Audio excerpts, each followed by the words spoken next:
of Engineering, which is a Division III school downtown, and I coach basketball. I also have a background in sports psychology. I just got my master's last year about this time. So I've been working on things with that. So that's a little bit about my background. Congratulations. Where did you do your master's? I did it online at University of the Rockies. They're out of Denver. Oh, cool. My sister went to UWM and got her master's in sports psychology. Oh, did she really? Yeah. That's awesome. I got my bachelor's there. So I know UWM pretty well. Yeah. University of Milwaukee, Wisconsin? Wisconsin, Milwaukee. Oh, okay. I got all the words right. Yeah. We're just happy people know about us. That's great. All right. Ruben is going to join us too, Brian, but I don't want to hold you up. So he'll just jump in. You've met Ruben before, haven't you? Yeah, I have met Ruben. Yeah, a couple times. Yeah, so he's just going to jump in. He's actually, I don't know if he's in Mexico or coming home from Mexico, but he just texted me and said, I'm going to join you. So it's a rough life. Yeah, this is a crazy time of year. Our training department is like all over the place right now. So he was just down in Mexico for the last couple of days doing workshops down there, which is Was he cool. really? Yeah. That's awesome. Yeah, we have a few international partnerships. We have one in El Salvador, and we have one, a couple in Canada and Mexico, and I think we actually did a couple workshops in Japan last summer. But really? Yeah. That's exciting. Isn't Bermuda one? Oh, Bermuda. Yes. That was the one I was cracking up with because I got to go to Scranton, Pennsylvania, and Kalex down in Florida got to go to Bermuda. He's like, I need to be trained for these Bermuda workshops. I'm like, wait, how am I missing out on this? Why am I in Scranton, Pennsylvania in March? Something's wrong here. All right. So whenever you're ready, Brian, we're ready. So Maggie and I will be your group of 30 coaches if you need us to be. Okay. Sounds great. So moving on to filling the emotional tank, which is principle number 1. I would like for everybody to take a moment and read this quote. Just take a moment, read the quote, and I'll ask you a question once you're done. Just raise your hand once you've completed it. Awesome. Now, how many buddy out there read this quote and thought about somebody instantly? Awesome. Did any coaches come to mind? Yep. So I think, when I read this quote, I'll tell a little story about myself. The coach that comes to mind was when I was a youth coach playing youth basketball. It was a different time in my life. My parents were actually going through a divorce, and I was having a rough day. Just a long day. I went to practice that day, and the coach didn't know anything about my day. But when I walked in, he just saw my face. And I think my body language just gave him that I was having a rough day. And he just came up to me, put his arm around me, and just said, everything's going to be all right. Let's have a good day. And, that simple sentence just turned my whole day around. And I think it's something to remember that when we work with youth, you have to deal with more than what they just do in the practice. You have to deal with their whole part on a daily basis of what they encounter, whether it's at school, within their home. They're going through big changes in life. Obviously, we've all been teenagers, so I think it's a huge responsibility that we have as youth coaches, is you have a great influence on just being able to change someone's day for a positive. I also have to be concerned, as we will talk a little bit later, and a mistake that I've made in my past, is you can actually influence it to drain their energy tank, as we talk about filling the emotional tank. So I think filling the emotional tank is something very easily relatable to doing. Whoops, I messed up my slide here. So I think the best way to relate to the emotional tank is if we can all think about a day. I know we have some Philadelphia Eagle fans in here. So I know the Super Bowl happened on Sunday. You guys probably had a lot of fun. You were out enjoying the time. I'm sure Monday came along and you had to go to work. And you were probably tired from the night before. You're sitting at your desk saying, man, I'm just trying to get through my day. And all of a sudden the boss comes down and puts a bunch of paper out on your desk. And I think everyone's thinking, I don't want to work today. Has anybody ever been there before? Yes. Okay. Maggie, when you're in that position, do you feel that you're able to do your best at work? No. No. Do you feel that you're more irritable, or there's things that come up that you can get more upset about? Absolutely. Could you tell just a quick story of when you were in that situation? Yeah, I am a Cubs fan. So a couple years ago, the Cubs won the World Series, and I was out celebrating, as I always knew that I would if that ever happened. There was some crying, you know, all that stuff. And I had to go to work the next day, and it was a job that I didn't really like very much. And I had to drive an hour to get there. And I wanted to curl up under my desk and sleep. And I was being micromanaged by my boss. And normally that's something I could handle, but I did not handle it as well that day. Yeah, I mean, that's a great example. And I think when we talk about athletes that are coming to practice and they have their emotional tank is low, it's on empty. And we sit there and we have to teach them new techniques and create strategies like that. They're not in that position to learn. They don't want to move. They don't want to motivate. They don't want to run. They don't want to dive on the floor for loose balls. So it's important that we're able to help our athletes fill the emotional tank. Does anybody, Ruben, welcome to the interview. We'll put you on the spot right away. What are some ways you do that we can? What are some ways? I'm sorry, didn't catch the second half of the question. What are ways that you think we can help athletes fill the emotional tank? Turn their bad day into a good day. Help young athletes turn bad things to good things? Yeah, or fill up their emotional tank. Well, I think no matter what the outcome is, to note things that the athlete's doing well and to let them know that you notice those things and that you appreciate those things, that they're doing well. Okay. And correctly. Which is awesome. And then, Kelly, if we did that with an athlete, how do you feel? Just let them be. And I was like, listen, you're at a point where Hold on, I think you dropped off there for a second. Ruben, I'm going to mute you again. I can hear your restaurant going on. There you go. Okay, Brian, say it again. So if we were able to fill the emotional tank of athletes, how do you think they'll respond to different challenges or lessons in the practice? I just think they'll be fired up and ready to go, and they'll blow off the little things that might set them off. Yes, exactly. I mean, it's important for us to fill the emotional tank moving forward. It helps athletes be more optimistic, more willing to take on certain challenges, and it gives them the opportunity to be the best. Which again, it's important that we present ourselves in a positive way. As I talked about my case when I walked into practice, I gave a poor body language, a poor nonverbal cue about myself, and my coach was smart enough to be able to pick that up, and he was able to motivate me to be successful and knew that I was down. So there's other things that can drain the emotional tank or that makes other people look like they have a low emotional tank. Does anybody out there have an idea of what other ideas could drain the emotional tank?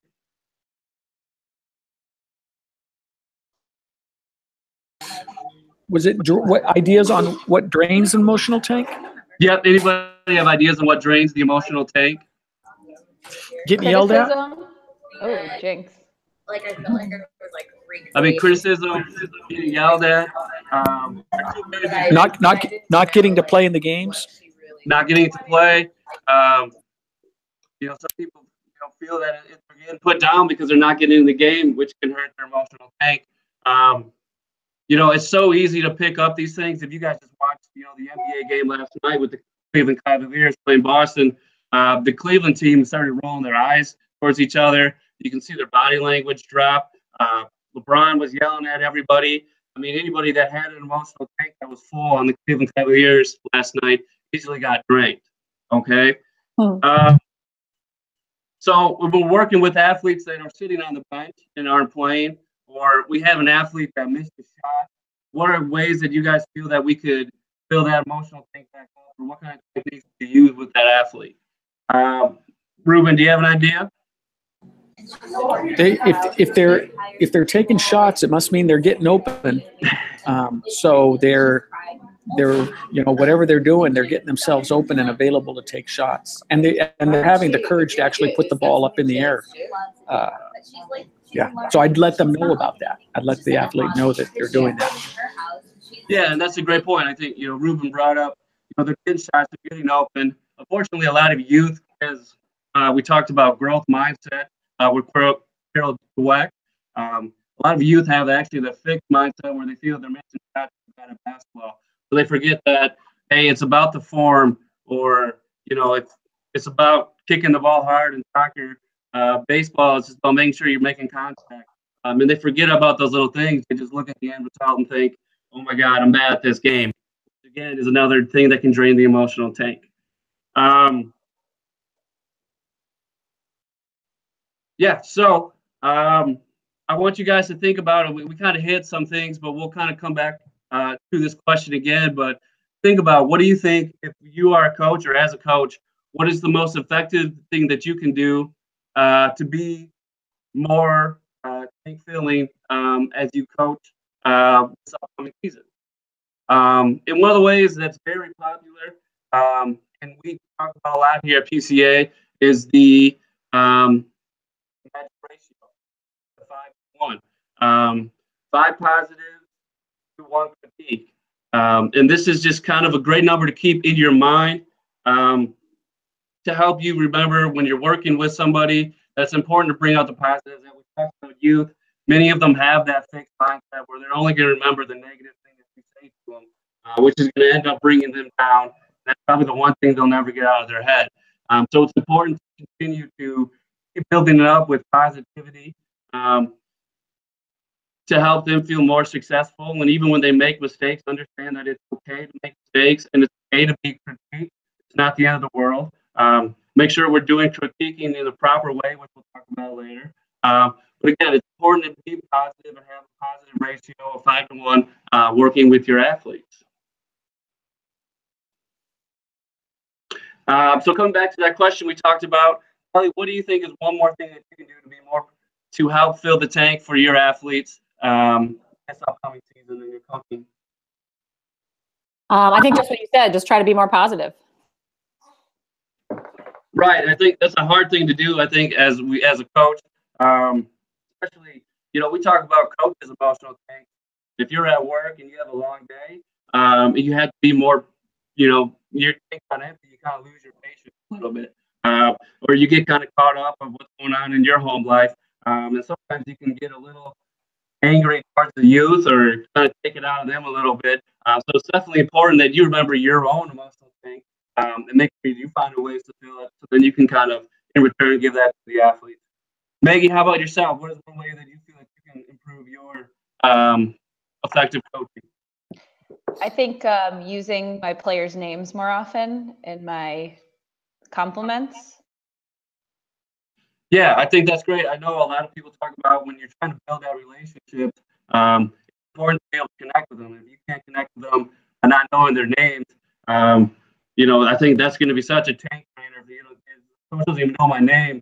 He doesn't even want me here. She doesn't even want me here. So I can definitely fill the tank by just taking that time to know someone's name that actually shows that you care. Ruben, how about yourself? What is one way that you feel that you can improve your coaching to be more effective this year? I think if I plan a little better to utilize my assistant coaches effectively, I think I'll be more effective with my team. Yeah, I mean, that's great. I mean, it's the whole team's job to make sure we're all filling up the emotional tank, as we'll talk about later. But, you know, coach can't do it all. Head coach can't do it all. Head coach can't relate to whether it's 15 players or 20 players. You know, they definitely need the assistants to help them with filling the emotional tanks of the whole team. So moving on, you know, the 5-1 ratio, it's just been used by plenty of coaches out there. I know John Wooden was a big component of it. I mean, I've read books about him, and, you know, he did it in a great way where he was positive, but he also critiqued his players. It's important to understand that you can't be too positive, or actually kind of can hurt what you're trying to do to motivate your athletes. I know research has been done where if you just go straight positivity, it just kind of ends up being another conversation you're having with somebody. So it is important to critique, but it's important to do in the right way, as we'll address moving on. Up next is a quick clip from Phil Jackson, which we played, and it was great, and we can move on. Awesome. So let's move on into a quick scenario then. So I want you guys to think about this scenario, which is kind of a huge challenge. Athletes thrive on positive feedback, but sometimes things are struggling, and your team can be struggling and you're not winning. You're trying to stay positive, but then you kind of feel that people's moods are starting to turn down. So think for a quick 30 seconds, how can you continue to help keep everybody positive without continuing to discourage them, which is so easy to do when you're on kind of a losing streak. And if you have a quick idea, then just raise your hand and we'll wait for your answer. All right, Meg, if you want to start us off then. I think if we adjust our goals a little bit, so make them more attainable, even if, we can't control if we're winning or losing, but we can control certain aspects of the game that will make us feel like we've accomplished something at the end of it. Yeah, awesome. It's just kind of, we'll talk about more, I think, in the elm tree of mastery and the effort of just finding ways to improve effort by setting goals, which could help improve the success on the field, but you can also measure small little success. Ruben, do you have any ideas? Yeah, I think it's a challenge for us coaches ourselves to stay positive and motivated and enthusiastic when things aren't going well. So I think that we got to make sure that we don't get down or send any kind of signals, verbal or nonverbal, that we're getting discouraged.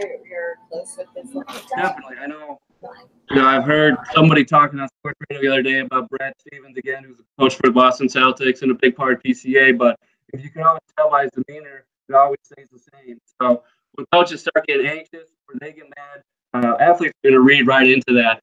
They're going to start feeling, okay, there's a reason for us to panic. It's just in your brain, when panic happens or others around you are panicking, you're going to start panicking. So, Kelly, how about yourself? One of the things that I've done is just I coach little guys, little girls, 10 and unders. So what I do is I focus on one skill a day.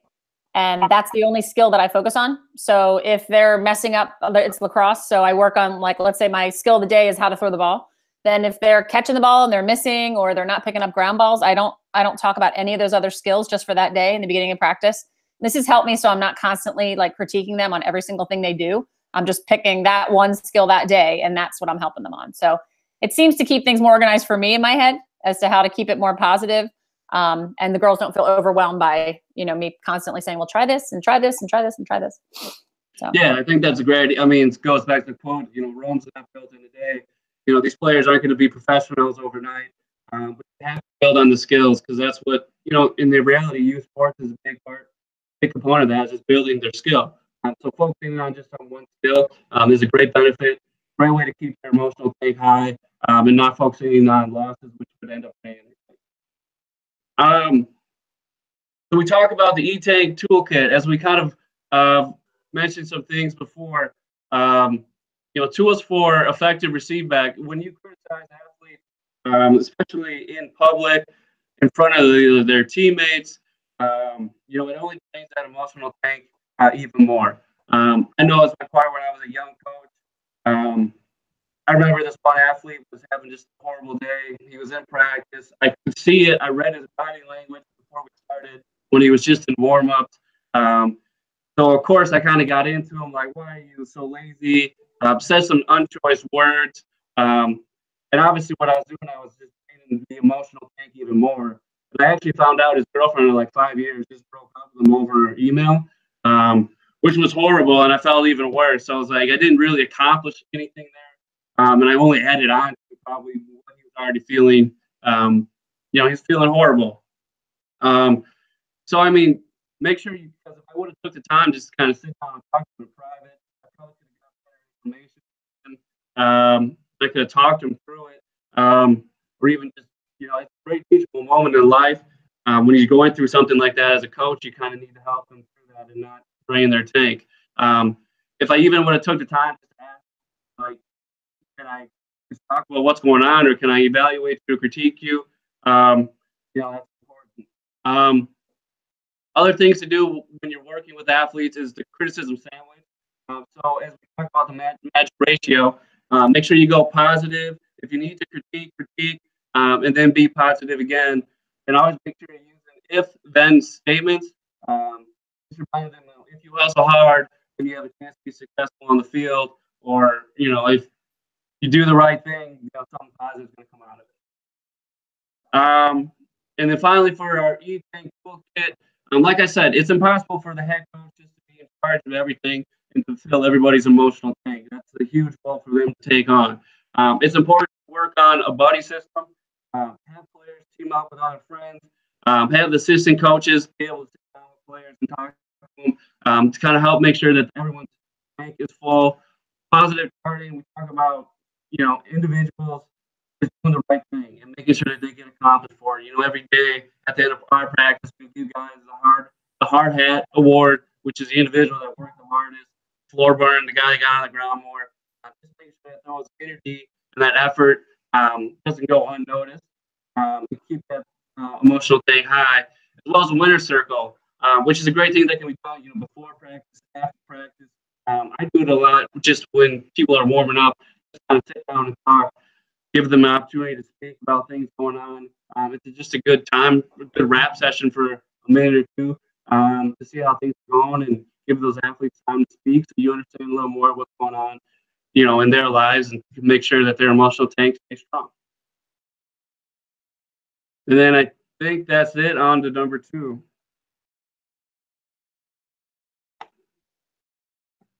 All right, thank you.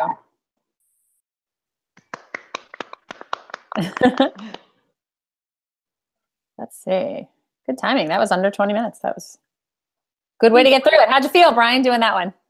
Good. The first one I kind of over prepared, which kind of made me tight. This one I tried to go in a little looser. So I kind of maybe missed a few things or stumbled on a few things, but I thought it went better than the first one. Okay. I don't feel like you missed anything.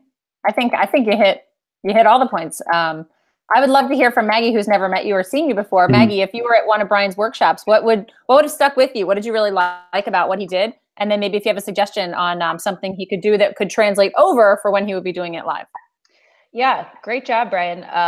I know that's a lot of information to cover, and to do it on a Google Hangout is always a little bit awkward. So good job.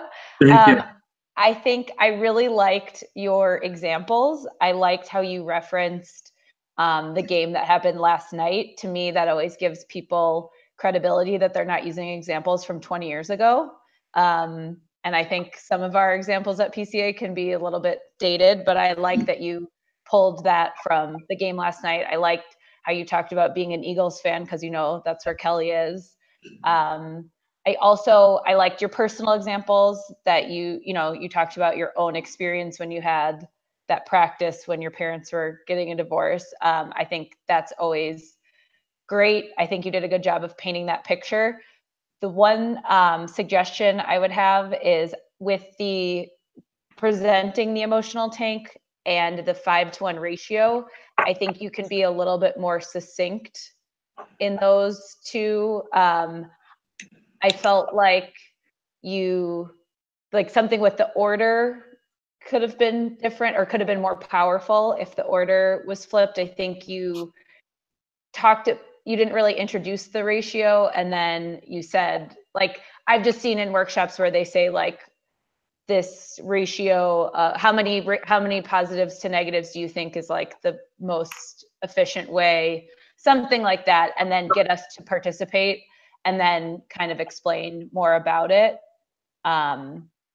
But I know that with practice, all those transitions and stuff will be cleaner, and will make more sense. I also think that if you, and I'm sure you would say this in your intro, but saying that you have a master's in sports psychology and maybe adding some stuff from there could be really powerful. Okay. Because, you're talking to coaches and you're a coach, but the thing that you may have, the credibility that you have by having a master's in sports psychology can add a lot of value, and you will right away be seen as an expert in your field. So that's something. And I mean, if you mention that in other parts, but I think the emotional tank's a good time to bring that up as well. Okay. Yeah, great suggestions. Ruben?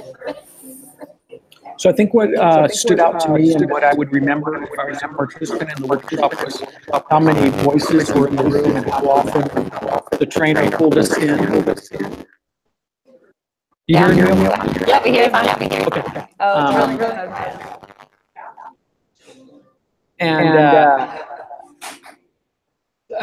One idea that I have for Ryan to consider is with the Phil Jackson video, when you do indeed play it, one thing that I think resonates with people is when he says that correction for an NBA player is like an atomic bomb, and how much the athlete feels it and how powerful the correction critique can be. And you know, I think that helps with the 5-to-1 ratio, why it takes so much more positive to offset anything that might be tank draining. Okay. Yeah, thanks, Ruben. I agree with pretty much everything that Maggie said. I had written down as well. I think, Brian, I can tell. I felt like you really did know the material well. I thought it was smooth. It was comfortable. Your tone was comfortable. So I thought you did a really nice job with that. I love the way you brought in current stuff all the time. I think, again, that's so important, especially if it's a game that just happened last night. I love using things that happen in pro games, and especially when it's one of our principals at work, and you can just relate that right to your workshop. So I think that's great. I agree with Maggie as well. I think bringing in your own personal stories are awesome. The credibility you have with your background in sports psychology is really great too. Don't be afraid to pump that up a little bit. And also your coaching. I like to bring in stories. You know, I feel like trainers have 3 different stories: from their own experience, from their world experience, and then from their coaching experience. And I think anytime you can bring in any of those stories to illustrate some of these principles, the coaches can just connect to it all that much more, because the way the workshop is set up, we have kind of the abstract theory of filling the emotional tank, and then we have the tools, and then we have a scenario, I should say. We have the scenario first for them to, you know, connect to it, and then we have the tools that we suggest. So my only other suggestion for you would be to have us do a little bit more sharing and a little bit more challenging amongst ourselves. I know, again, in the Google Hangout, it's strange. It's easy to say like, well, Maggie, what do you think? Or Ruben, what do you think? But if we're trying to translate it into a live workshop, you're going to have 50 coaches there and you don't know them. So it's, you know, just to give them a chance to kind of think about it first. Sometimes I've seen trainers that just ask a question and don't really give the coaches a chance to chew on it or think about it. So I think that's really valuable. Or even just say, you know, picture a kid on your team that has come to practice consistently with an emotional tank. So what can you do, or what have you done? You know, what's worked, what hasn't worked, and just let them talk about it. So I think that would just be one of my suggestions. Again, I like the way that you, you know, said things that you do, like the hard hat award or the floor burn. You know, I love that kind of stuff, because that's something that I can, you know, next time I'm out on the basketball court, I can be like, oh, floor burn award, that's awesome. I'll use that. Like, that's great. It's real quick and real easy. The other thing that I'd like to see you do is use the book as a resource, because, you know, Maggie's going to work her butt off to sell these books to the partners. So we want to make sure they're being used. And especially when you have the slides with those little yellow flags coming in, that's where the pages are. And sometimes, you know, I'm looking at the slides too right now, but when you get to the slide that has all those tools, that's a lot of stuff. And why not make them do some of the work? So, you know, for example, they have page 40 and 41 right there that has all those tools for receivable feedback.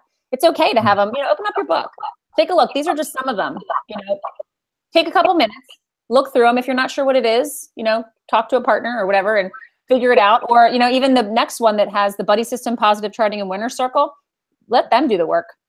I want you to go with a group of 3, and I want you to each read one of those tools. And then as a group, I want you to talk about how you would use it.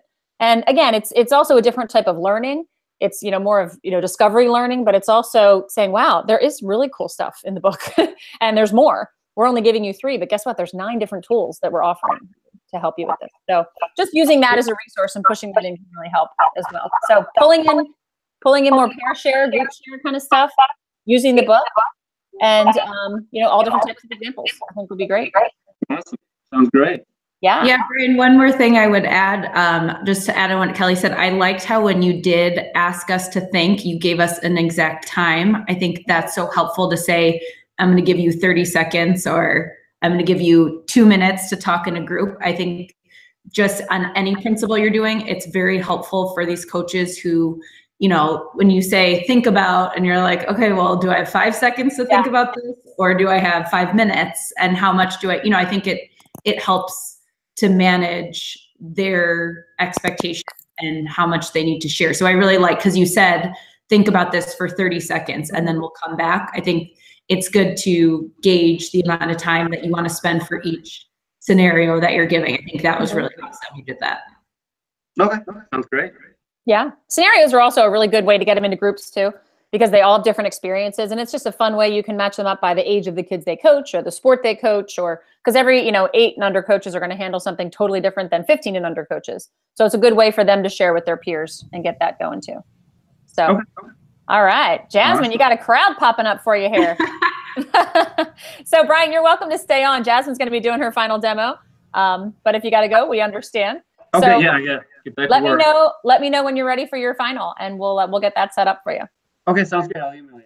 All right, thanks, Brian. Thanks, Brian. I'm going to also head out too, but Okay, that's thanks. okay. Good luck, everybody. Hello. from Thanks, Chicago.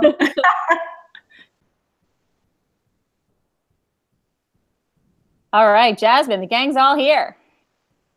Can you hear me? I can't hear you. Can you guys hear Jazmine? No. Okay, we can't hear her. It could be your headphone jack.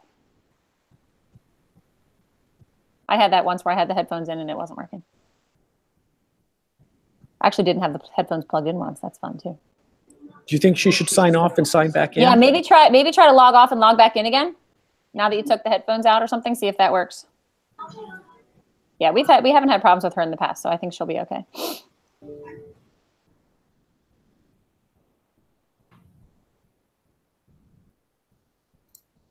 Well, howdy, y'all. Hey, Trey, how are you? I'm doing all right. How about yourself? Good. How's Texas? It's hot. Is it hot? I would take hot. No, it's already in its upper 90s now. Yeah, so I'm trying to get in a round of golf maybe next weekend. I refuse to play golf in August. Yeah, I don't blame you. It's I would brutal. play golf in August too. Okay, can you hear me? Yes, now we can hear you. Okay, perfect. Yep. Jazmine, do you need me to pull up the PowerPoint for you to see, or do you have it there to be able to see? I have it on. I'm at work, so I have it on the other screen. That's great. Yeah, that works for me. What principle are you going to be doing tonight?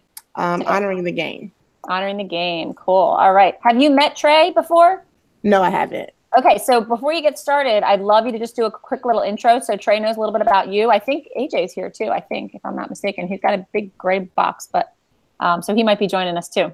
Okay. Just a little quick intro of who you are, what brought you to PCA, and then you can just jump in as if, okay, like now we're on to principle number 3, honoring the game, and then just go from there. Okay, perfect. All right. Do you have any questions, Trey, for Jazmine before she starts? No, I just want to say, I'm Trey. I'm actually the new partnership manager here in the Houston area. So, Okay.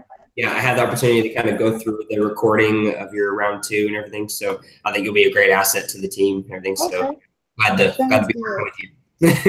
Sounds So good. Trey does the selling of the workshops. So Okay. he's the one that connects the partnerships and sets all that up. So Okay. you'll get to know Trey. All righty then. All right, so I'll start. I'm ready. Okay, great. Go All for it. righty. So, hello everybody. My name is Jazmine Highsmith. I am located here in Houston. I'm a former collegiate athlete. I went to the University of South Florida on a track and field scholarship. I competed from 2005 until 2009. After I competed, I actually coached high school track and field for a couple of years. And now I am just, I'm getting my PhD in sports management, and I'm looking to just connect with student athletes and coaches and find different ways to prepare them how to deal with athletes. And what brought me to PCA is a connection of mine, Miss Kip Watson. She is actually a trainer, and she thought that it would be a great idea for me to go through it. And I love the information that PCA provides. So I thought that this would be a great opportunity for me to mentor and get to know the coaches, and so the coaches can prepare their athletes for success on and off the field. All right. And so I'm going to be doing principle number 3, honoring the game. And before we do get started, just before we jump into the principle, what would you think honoring the game is? When you think of honoring the game, what would you think honoring the game is? I think it just sounds like honoring the game is, it's so hard for me to answer these questions pretending I don't know what it is. Honoring the game is showing, playing the game right, playing it well. Okay. Anybody else have an answer? Having respect for the sport that you play. It's a good one. Sportsmanship. The word sportsmanship comes to mind. Okay. All right. So those are great answers. Let me go ahead and jump into the principle.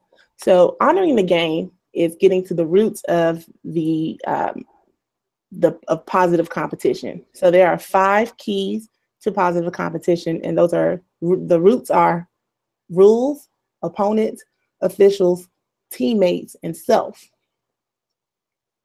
So honoring the game is honoring our rules, our opponents, our officials, our teammates, and honoring ourselves. And I'll go over each root and, you know, a little aspect of what each one entails. So the R is for rules. And this is the idea that we follow the rules and we don't do anything to bend the rules. So we don't, you know, do anything illegal that will, you know, cause a win, or we want to win the right way. We want to win with integrity. So honoring the rules is making sure that we do everything by the book and we're not bending the rules for a win. The O is for opponents. And the idea is that a worthy opponent is actually a gift. For example, I love to compete. Track and field it's an individual sport, but it's also a team sport. But in the individual sport and individual aspect of the sport, you get to meet so many great people. And versus that being my enemy, I always was able to connect with the other athlete, learn from them. And then we competed against each other. And I built lots of friendships from my competition through my opponents. So honoring the game is also honoring our opponents. And then we have honoring our officials.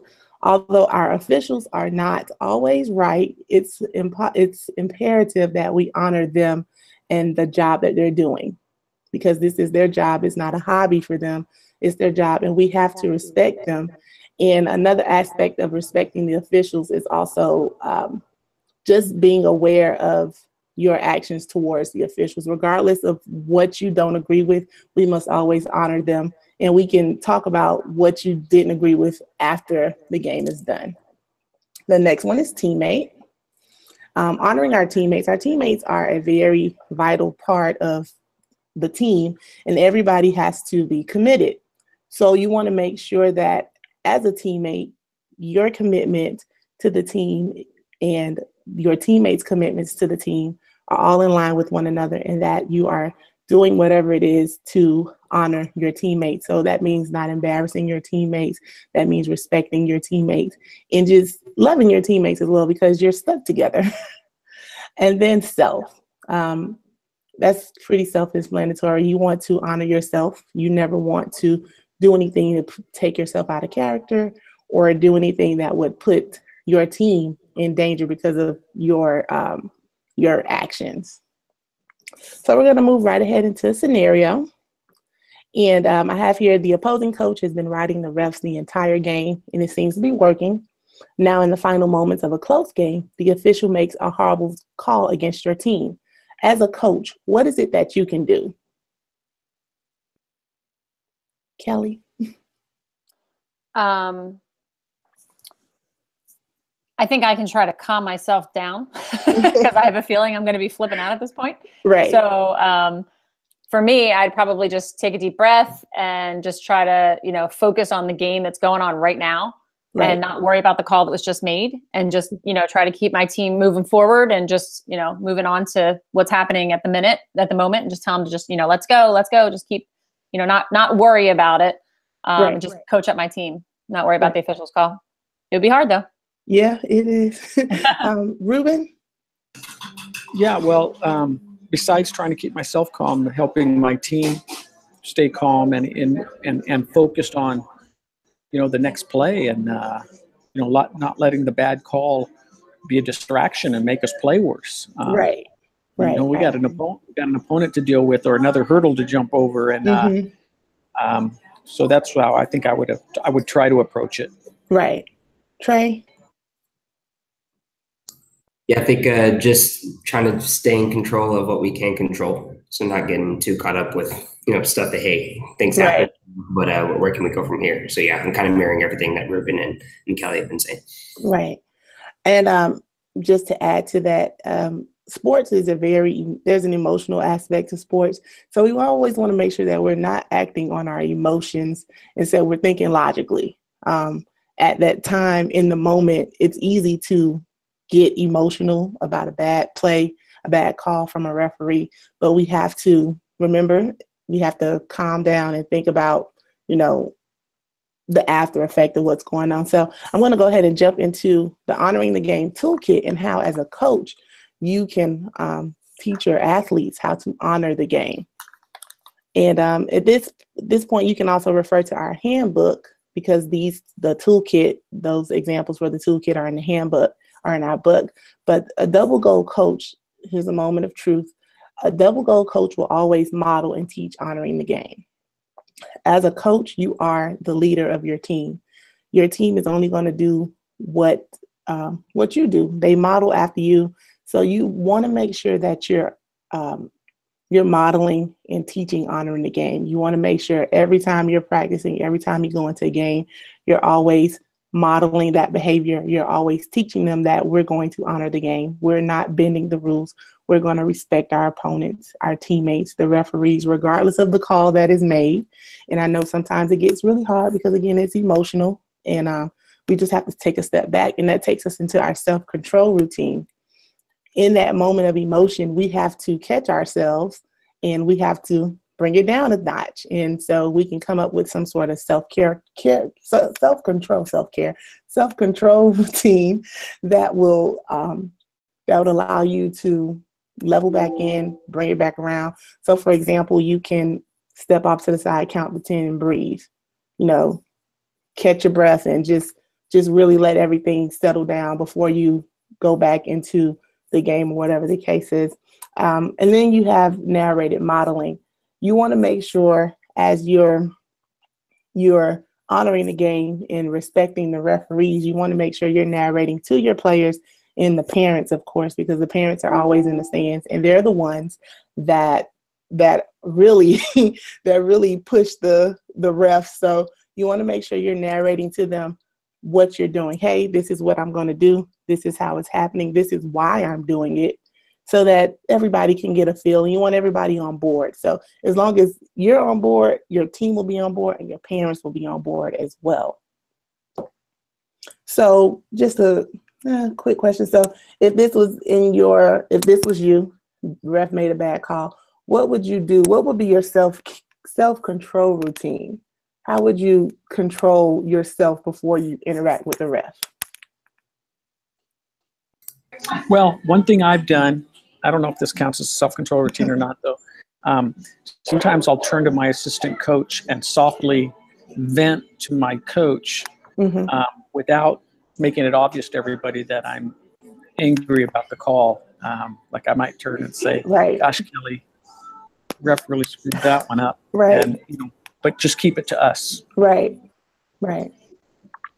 Anybody else? I'm more of an analytical coach, so I would have to take that, calm breath to myself, maybe turn away from the game for a little bit. Right. What happened, and then I like what Ruben said about talking with the assistant coach, so I may want to try that. Right.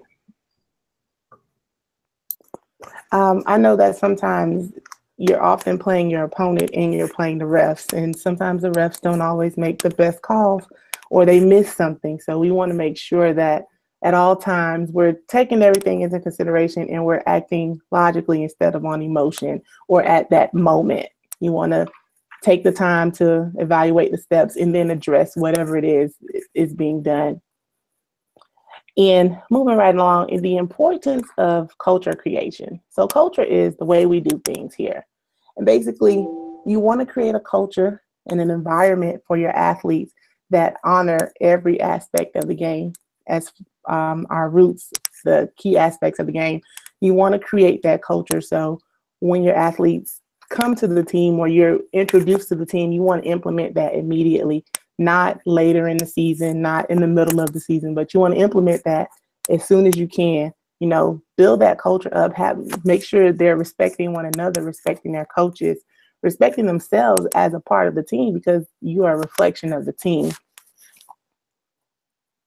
And so we have a video here from Julie, And Julie's video basically says, she talks about the culture, creating the culture on the team and having everyone as a member of the team and not leaving anybody out, and respecting yourself as well as your teammates. You're only as good as your teammates. And so you need that culture, that great culture, and you need the team morale up in order to win, in order to perform, the best way we can. We see basketball is on right now, and the NBA playoffs, and we see two different teams, Boston, and we see the Cavs, and we see the morale from the Cavs, and we see the morale from Boston, and we see what the morale for Boston is doing. That culture that Boston has created is, they're beating the best player in the world right now, what they call the world. So that culture is very, very important. 3 takeaways from this presentation. Athletes need to be connected before they commit. Athletes need to believe they can improve, and athletes need to feel about acting and competing with integrity.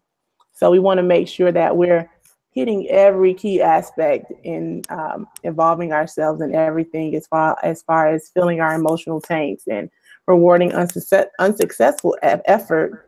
And then, honoring the game. And I think that's everything for honoring the game. Yes. All right. Thanks, Jazmine.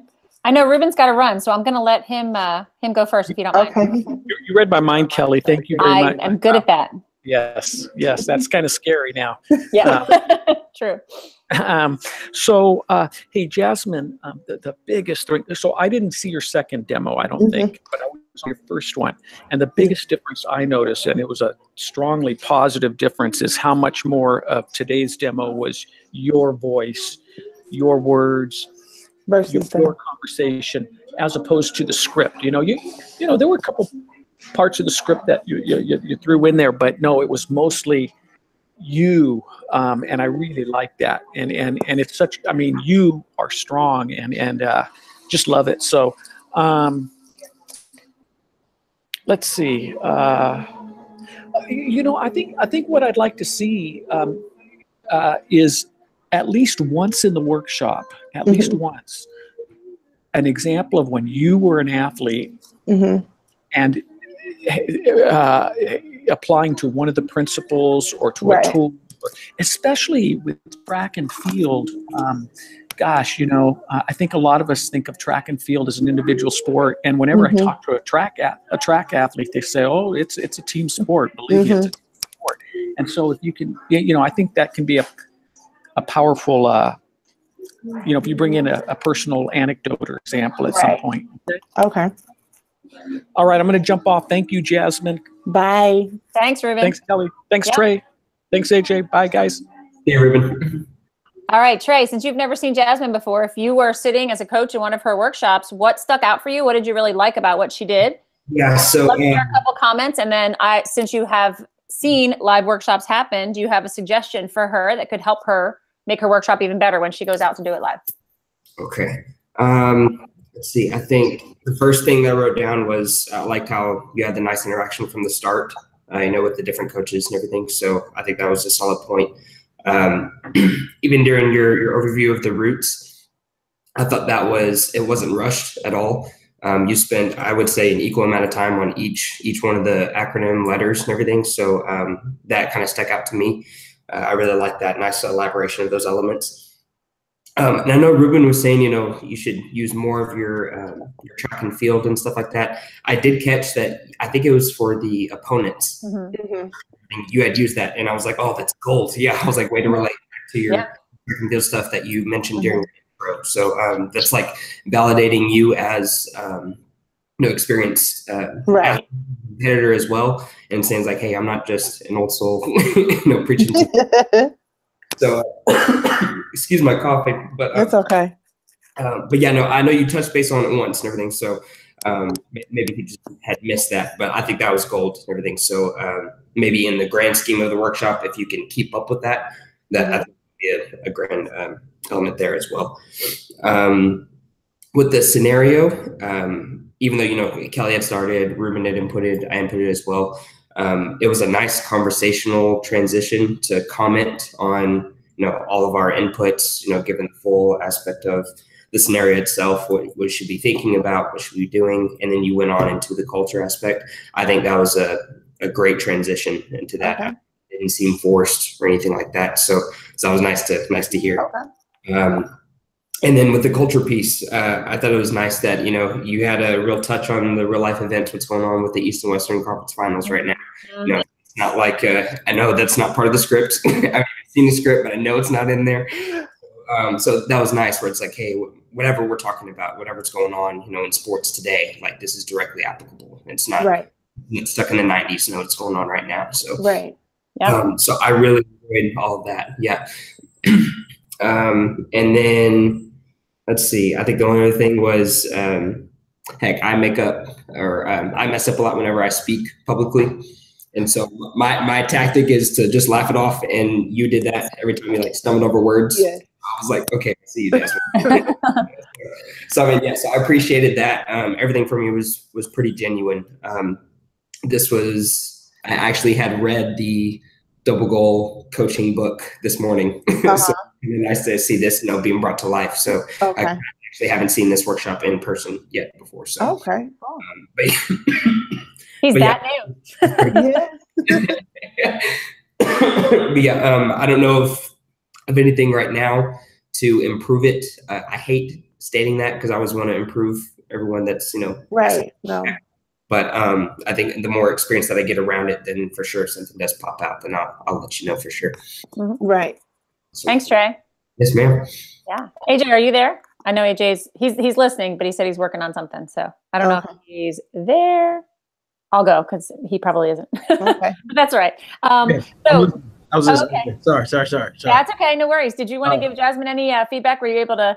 No, I think that was great. I thought she related to, and I didn't see the other ones, but I thought, the personal stories always are effective, and it makes it authentic that people can, they know you've been through something, right? So, just like when you listen to a coach, and you're supposed to listen to your coach, but if you have any inkling that they have never done this or demonstrated to you, it's what are we talking about here? Right.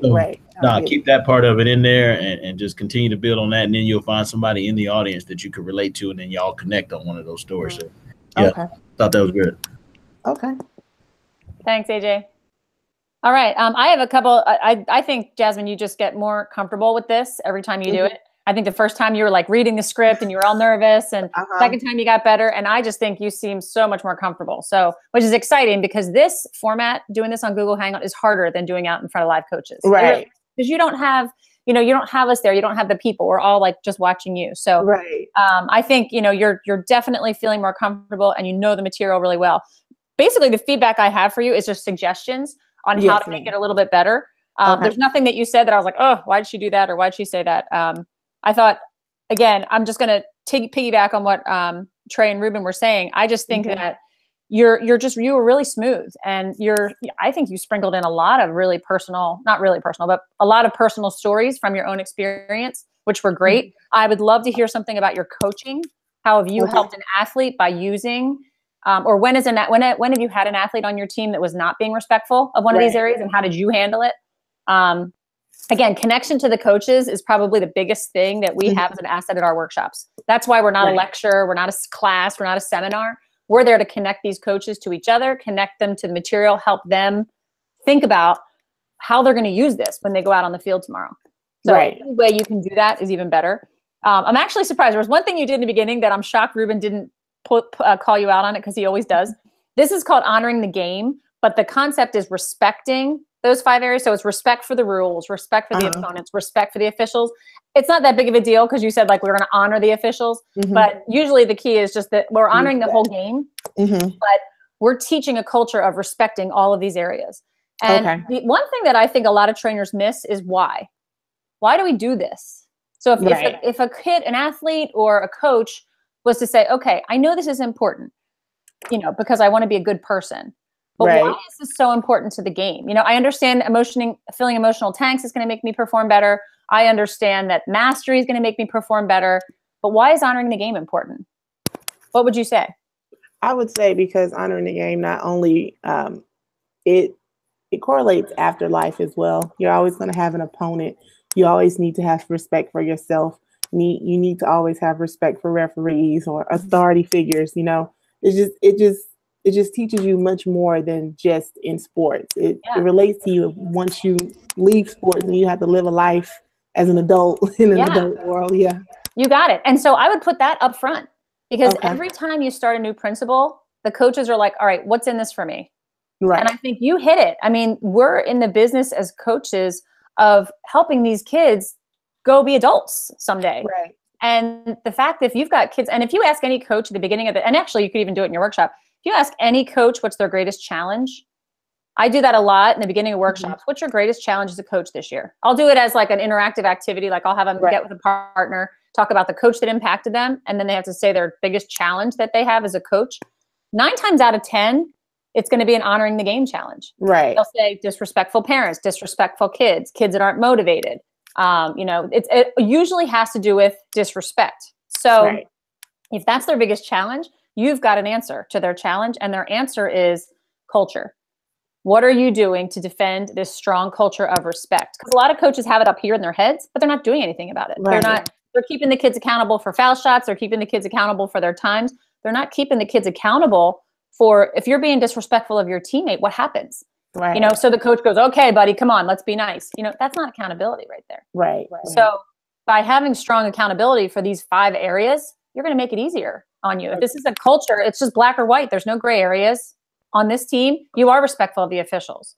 If you're not, there's a consequence. So I just think it's, you know, this is a really important principle at the very end, because if they don't have this respect in these areas, you're not going to be able to teach them mastery. You're not going to be able to teach them, you know, you can fill tanks all you want, but if they're like ripping on each other at practice, they're not going to get anything out of it. So when you went through the Rutz, I thought that was great that you went through that. You know, you went through, as Trey said, real concise. You had a lot of great details.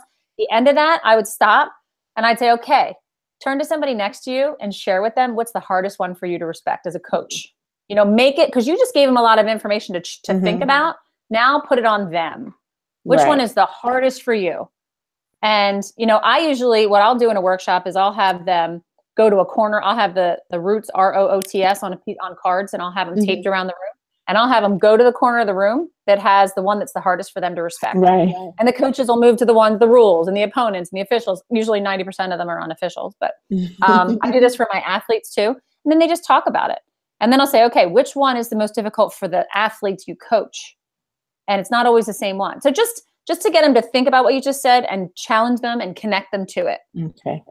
It's also a great time for coaches to be able to be honest and be vulnerable and say, man, yeah, I am really disrespectful of these officials, or I don't really teach my kids to be respectful of their opponents. You know, their opponents are the opponents. Right. We don't worry, you know, we might shake hands after the game, but you know, so just making them aware of places they can help. I love a couple things I really like about what you did. When you talked about the emotional aspect of sports, I thought that was really strong. I like that a lot. When you said think logically, take the emotion out of it, I thought that was great, the way that you did that. And you gave examples. When you asked us for a self-control routine, you asked, you gave an example, step off to the side and breathe a little bit. What do you do? That's a great question, because every coach is going to have a moment where they're ready to flip out. And you just gave them a chance to think about, okay, what do I do? Or what have I done? Or what have you done that you've regretted? You know, that's a fun question at a workshop. If you could do a do-over, what would you do? Right. So you know, it's a good question to ask. It's kind of fun.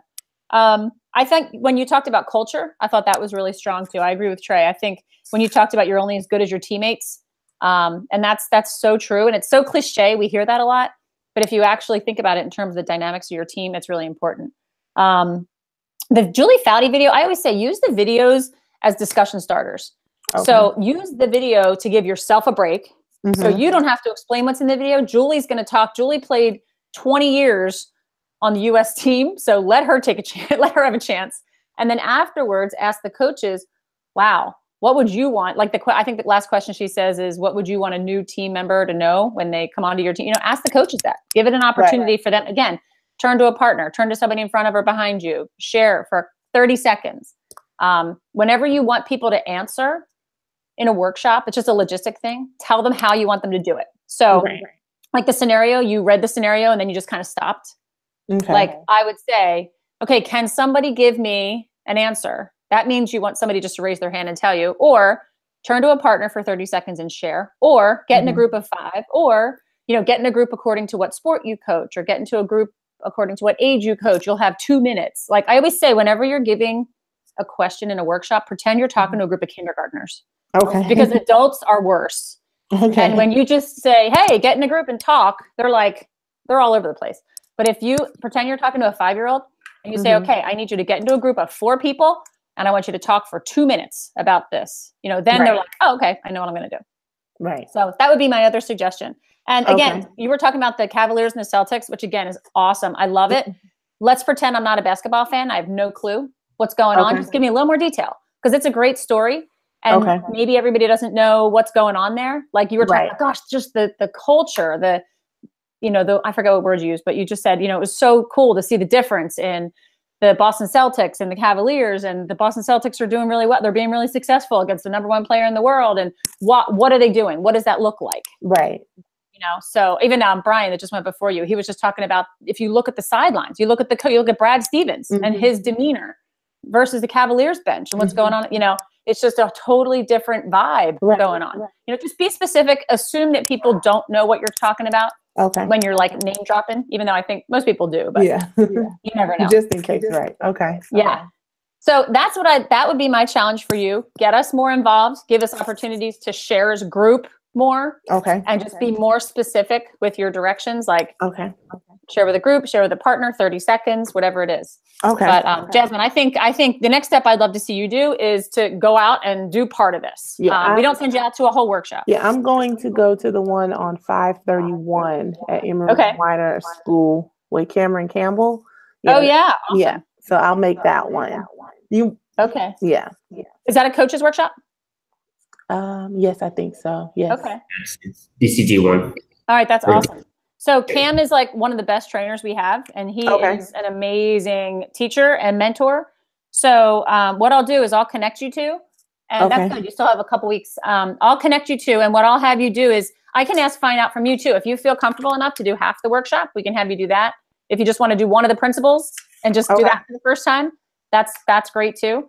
I don't want you to do too much because I also want you to learn from him. Right. Sometimes if you're too worried about what you're doing, you're not learning from him because you're thinking about your part that's going next. Right. So I think that's awesome that he's doing that. Okay. So I will be in touch. Congratulations. Thanks for doing all the hard work. Thank you. I'm excited now. Good. You should be. You got the hardest part's over. Now it's just all like smooth sailing. It's just practice now. You're going to get better every time. Okay. Sounds all right. good. Thanks, Jazmine. I'll be in touch to connect you guys. Okay, thank you. All right, thanks. Thanks for joining. Bye, everybody. Thank you. Bye-bye. Yeah.